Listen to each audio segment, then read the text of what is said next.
Okay, so let's get real, y'all. Video games are expensive and are time-consuming little suckers. So when you go buy a game, you're gonna get something you're interested in off of face value. I mean, that's why we got all those fancy trailers and pre-owned bonuses. Gotta get that hype going somehow so game publishers can steal your wallet and break your legs. It's all part of the experience. Now, 2017 set the bar mega high for games this year. In fact, I'd say 2017 was one of the best years in gaming in a long time, especially for us RPG people. And game devs were dropping classics after classics, and oh my lord, I'm getting emotional just thinking about it. It was a good gamer year, y'all. But that's all behind us now, and the 2018 game cherry picking is in view. So I want to run down my list of games I'm personally excited for, and just general quick thoughts on games other people are excited for, but I haven't drank the Kool-Aid yet because I'm diabetic. Basically, get ready for some 2018 hype and thoughts featuring some controversial statements. I know we're getting spicy now, boys. Also, no, there is a no top games of 2017 list from myself, because go figure, I did not play everything in 2017. And if you're curious if I liked a game from this year, just look at my channel, you ding-dong. Bokeh. And for all those curious, no, I'm not going to be covering every single game in 2018, and I'm going to try to keep my list of games that we know are coming in 2018, with a few exceptions. But hey, it's my video, I do what I want. Alright, let's go! So let's get that hype train going at full speed, straight into a wall. Games I'm excited for in 2018 in no particular order. Number 1, Monster Hunter World. Okay, so I did manage to play the first beta for this game, and honestly, it's stupid fun. I was already on board with it strictly based off of the aesthetics and scale alone, but being able to take out massive tough dudes with a group of friends with big screw you weapons, with customizable gear and looks, with all the craziness in between, it's a grand old time. Monster Hunter World is a game I want to see succeed, mainly because it's so fun with friends, especially when stuff gets real and everyone starts to panic because another monster just popped out of the ground and now I got two big things to worry about. Everything from the looks to the gameplay, I plan to spend a lot of time stabbing things. Also, fun fact, y'all, but this is going to be my first Monster Hunter ever, and I'm really excited since I've been eyeballing the series from afar for a long time, but now I'm closing in and fogging up the glass, so sign me the f up! Number 2, Code Vein. Okay, now Code Vein has been on the radar for a little while now, but I've been keeping up to date with all the information and crap. Now, you could easily sign this game off as anime Dark Souls, and yeah, that's not a totally unfair assumption. I mean, just look at this thing. Now, hilariously, the more I see of this game, the more worried I get about the combat, because I desperately want the gameplay to be sped up, because I feel like it would match the game's vibes a lot better. But besides that, I'm all in. I like anime bullcrap, and Code Vein has my interest mainly because of the aesthetics and the story. The Dark Souls-like level design and gameplay probably won't blow me away. It might be the weakest part, since whenever games try to mimic another game style, it normally doesn't compare to the original. But that's not really the point as to why I'm interested in it. It's got that sexy, spooky intrigue going on, and yeah, I'm game to be thrown into this post-apocalyptic emo world, hot dang. Number 3, Sea of Thieves. Probably one of the oddest choices on my list, since I've never been known to eyeball them Microsoft games, but every time I see Sea of Thieves, it just looks like a fun, laid-back time. I've really warmed up to multiplayer games over the last few years, and this kind of open, cartoonish-like pirate adventure hits home for me on a nostalgic level. You see, y'all, when I was a kid, I took a ton of scrap wood and made a fake raft in my backyard and pretended to be a pirate with all my friends and all that hippy-dippy kid crap, and I don't know. Sea of Thieves seems like it's gonna be that kind of pure joy, you feel. Now, Microsoft has been promoting this game as the next group of friends Let's Play material, and yeah, it's kinda corny when it comes to that, but if it's as open and as vibrant as it's showcasing, allowing me to have dumb pirate fun with my friends, then I'm all in. Number 4, Ni no Kuni 2 Revenant Kingdom. Okay, so here's the deal. I did manage to play the original Ni no Kuni, and I got all the way to the final boss, but I was 200 level to beat it, and I got frustrated because I didn't feel like grinding anymore, and that was the last time I ever touched the thing. But I still really like the game, mainly for its story, exploration, variety, and those tasty Studio Ghibli graphics, so naturally I'm excited for the sequel. Now, the thing I'm most excited for is the gameplay overhaul, which actually utilizes all the frickin' buttons now and seems way better and just, I don't know, actually fun. Real talk, my biggest issue with the original Ni no Kuni was the combat, since it was in real time, but with 8 billion drop-down menus that you had to panic through, and it stressed me out to no end, along with the partner AI needing a babysitter. It's just, it made it very hard for me to get in that game properly. But the sequel seems to have fixed those issues, and the fact that it's basically a new story taking place 100 years after the original game, I'm looking forward to a fresh adventure that I can slip right into. Ni no Kuni 2? More like Ni no Here's My Money.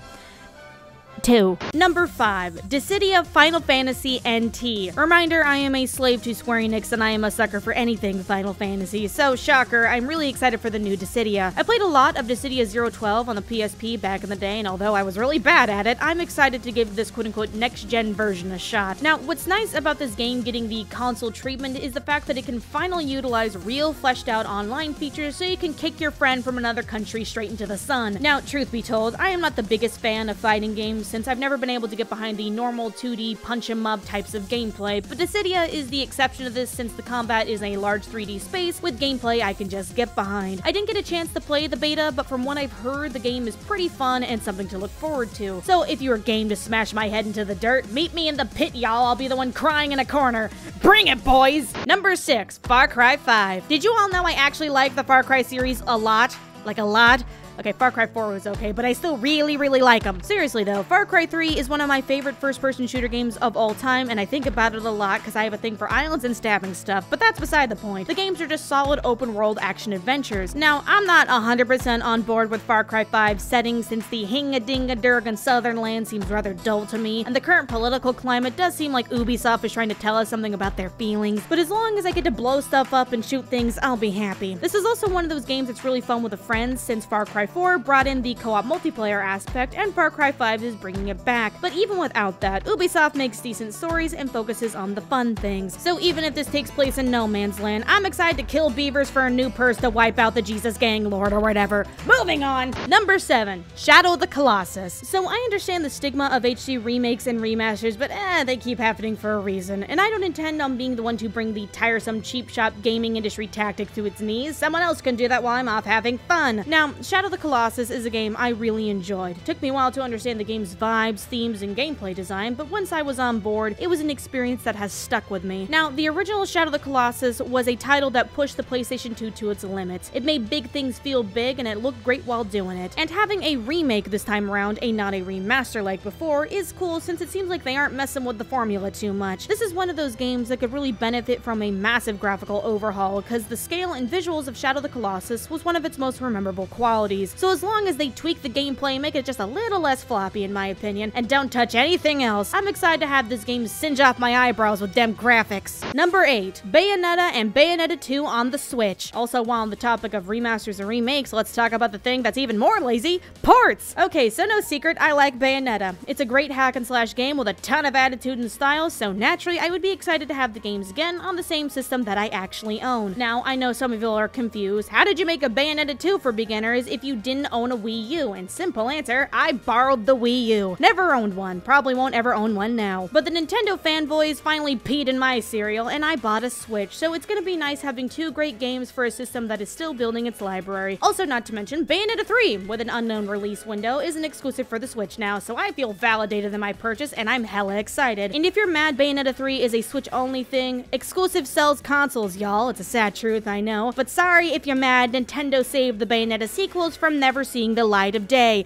Yeah, y'all petty as hell. Number 9, Lost Soul Aside. Okay, so this is one of those exception games where we have no idea if it's coming out in 2018, but let me dream, y'all. I've had this on my radar for a while now, and I just want to talk about it to keep it in everybody's mind. So Lost Soul Aside is an indie game originally created by one guy who really liked how Final Fantasy 15 looks, so he made his own game inspired by it. And after the first trailer dropped in 2016, it got a lot of attention and eventually got a small team of around 5 to 10 people working on it, with Sony backing it as a timed exclusive. Now, as you know, I love Final Fantasy 15's aesthetics, and this game is no different. I'm already in love with this just off the looks and style, but the big thing to note is its combat. This game's combat makes me go all wide-eyed while drooling. It just looks amazing. Going for that fast-paced Devil May Cry feel, Lost Soul Aside has me sold in more ways than one. It had a demo at the PlayStation Experience this year, and the people who got their hands on it did say it plays as good as it looks, so it's not all particle and blur effects, y'all. This thing's got some major depth. I want this game to snap my neck with its butter-smooth moves, to be blunt. Now, please keep in mind, y'all, that this is an indie game being made by a few people despite its surface-level AAA appearance, so I do not expect that much from it. It will most likely be short, linear, and have bare basic content, but as long as it's fun to play,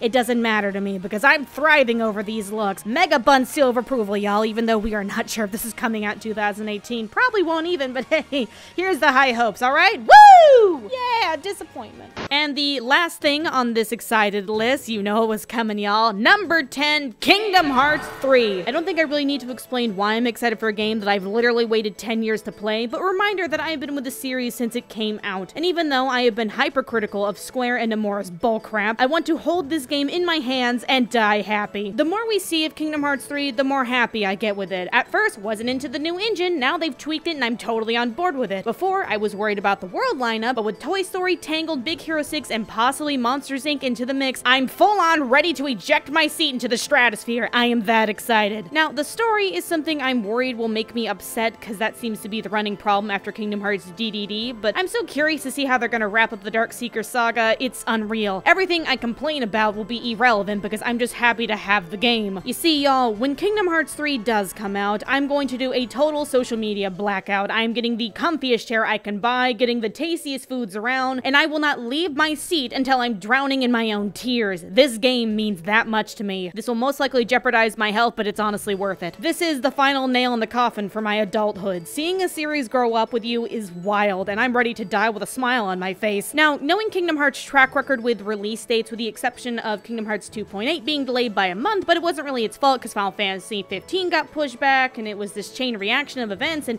yes, I know they're both made by Square, but they're different teams working on them, so they aren't exactly tied to the same fate and stuff, and just, no, I do not think the game is going to be delayed, at least not by a year. From what we have seen, and knowing full well the game has been in development for at least 4 years, I think our odds are pretty good. This year, we make history, y'all, because Kingdom Hearts 3 is coming, and God is real. So that basically wraps up the games I'm excited for in 2018. Also, before we move on, tell you people who are going to be like, hey, what about Persona, Dancing Star, and Moon Knight, Buns? Okay, you love Persona, what's the dealio? Validate me! Okay, yeah, they are hitting Japan in 2018, but if y'all watch my vids, you should know I really don't care that much about the Persona spin-offs. I'm a main game gal, and the only thing I'm excited about when it comes to the dancing games are the remix soundtracks. That's really it. I'm like a big sucker for Persona music. I'm honestly not a big rhythms game person, so yeah, I did play Persona 4 Dancing All Night, and I was just kind of lukewarm towards it. The new dancing games will probably be good though, so if you like rhythm games and or Persona, go ahead and check them out, alright? They're definitely not going to be bad, that's for sure. But if you're looking forward to me talking about the new dancing games, I recommend you go watch Senpai or something, because Lord knows she's gonna platinum both of them and have fun while doing it. Okay, now this part of the video is gonna get deemed a little controversial and piss off at least someone, since I'm gonna talk about the games that will most likely be 2018's biggest titles and are a lot of people's radar,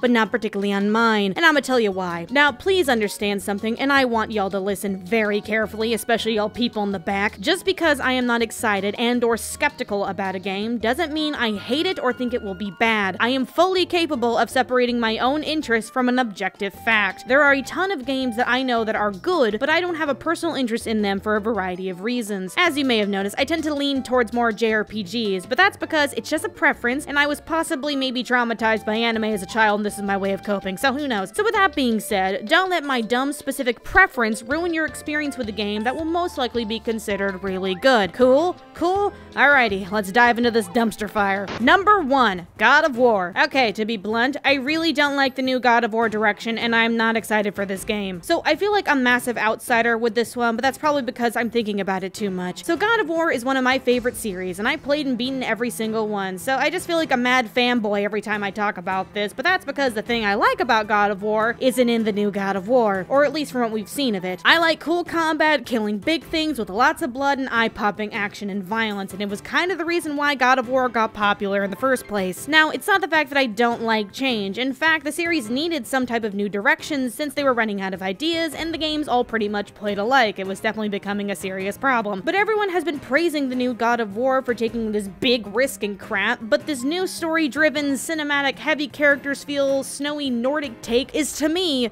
very, very safe. And people are already praising this new direction because we know these types of games are good, since we have seen them before. Personally speaking, I feel like Santa Monica isn't changing the game enough, because if they really wanted to be bold, they would just kill off Kratos entirely and just reboot the series with a new, actually Nordic character with a design as visually interesting as Kratos and just call it a day. That way, I wouldn't feel like they're stretching this crap as far as it'll go. The perks of not having your series called Kratos the God of War, but rather just God of War. It's kind of a vague title, guys. Anyone can be a God of War if they're mad enough. Take advantage of it, for God's sake. Kratos is not why the series did well. It's the crap that Kratos did that made the game seems fun, and a brand new character could do the same for this quote-unquote bold direction. Go big or go home, guys. Now the thing is, Kratos never even struck me as a deep character in the first place, since his anti-hero violent behavior was his only defining feature. So the fact that they're going for this dad-son bonding story approach seems cheap and like gamer Oscar bait, if you know what I mean. If this game somehow manages to make me feel sorry for a dude who killed his wife and child and then proceeded to destroy the entire world because he was angry, then kudos to Santa Monica. That is gonna be A+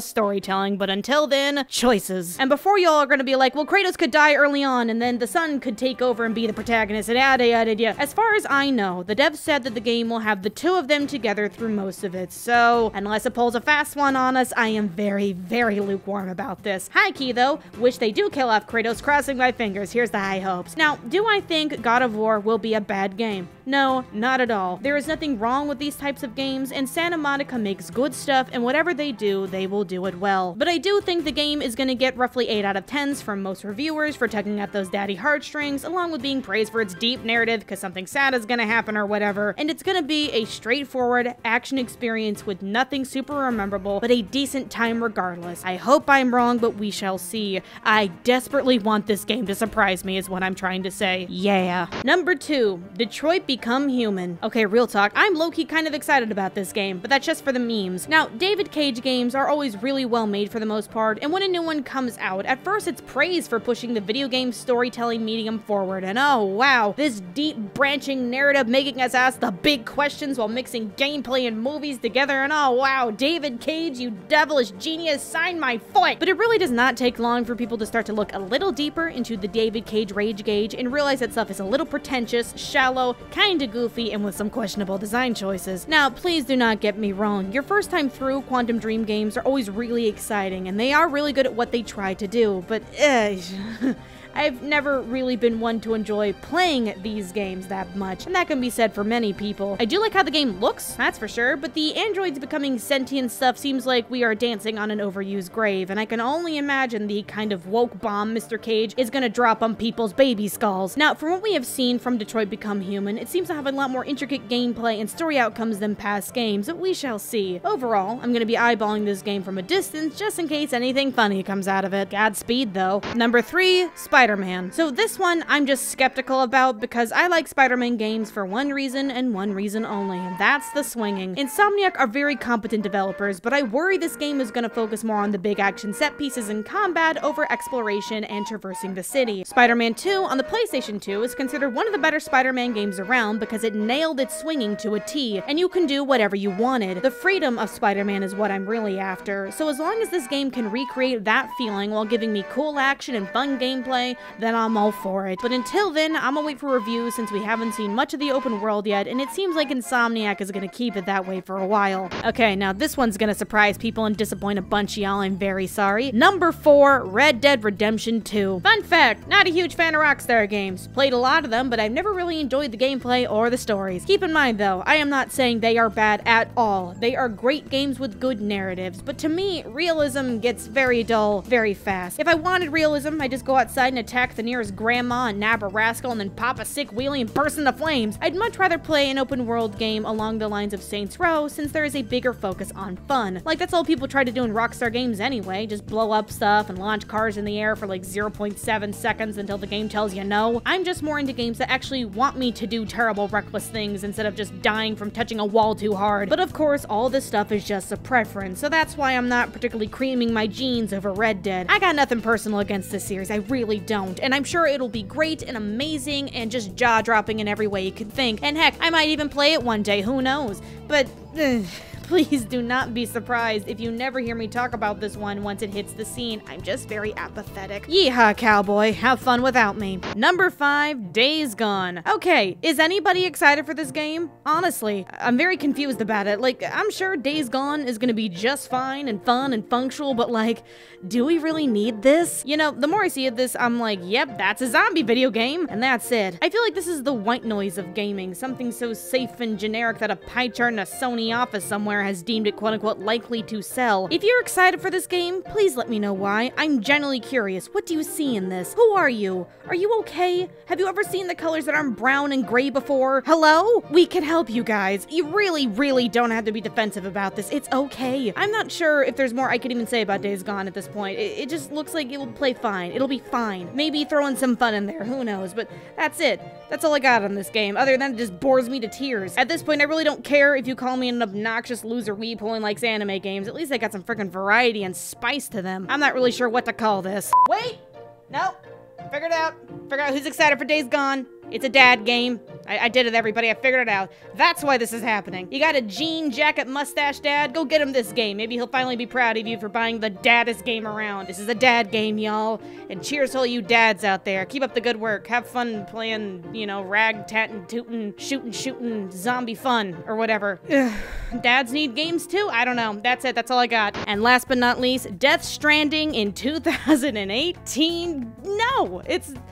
Ooh, okay, honestly, I have been seeing this everywhere for some reason, and I don't know what y'all been smoking. Whoever is out there actually thinking that Death Stranding is coming out in 2018, God, I love your enthusiasm, but you need a reality check. This game will not see the light of day for a while. If any of you have been following the development of Death Stranding, you'll know the first thing they ever made was the first trailer at E3 2016. Like, they didn't even have a game engine picked out when that thing launched, and the trailer itself was made around March, 3 months before E3. So if you think a game that is considered so out there, the cast doesn't even understand what's going on, being created by a known perfectionist who has been traveling non-stop this year, stating it's been a challenge working on the actual game at all, with no deadline and limitless budget from the Sony overlords to be made in less than 2 years, is a pipe dream, and you're setting yourself up for disappointment. I don't know where this rumor really started circulating, but Death Stranding is not coming out in 2018, and if you think so, I'm sorry, but you're a little bit delusional. I just want to make that clear. But I guess since we're on the topic of it, as for my thoughts on Death Stranding, needless to say, I'm intrigued by the game because it's a fever dream from Kojima. I mean, we're all on board with this, let's be real. But I can't say too much about it now since we haven't seen any gameplay or know any specifics. Now I know people see Kojima as this mastermind director, and yeah, he does keep you on your toes and is anything but boring, but the dude isn't the most coherent storyteller, as Metal Gear has proven. And if he's not put on a leash and told, no, you can't do that, then things are gonna get beyond wacky and have some very questionable design choices. So with no creative restrictions and a massive financial backing, Death Stranding is gonna be the most interesting hot mess, and I can't wait to play it in 4 years and have Kojima crawl out of my TV, unhinge his jaw, and slap me with his baby fetus he keeps in his mouth. It's gonna be a wild time, y'all. Bun seal of approval. So that's it for my 2018's Rambo list. I know more titles will be coming out this year with surprise release dates, but just based off of what we know, it's gonna be a good year for gaming, and I am ready to suffer. If there are titles that you are excited for that I did not mention, please let me know down below, because I'm always down for suggestions. And if there is a title that I did mention that you're excited for, tell me why you're gonna shove your console up your butt so that we can be matching twinsies or whatever. So that's it.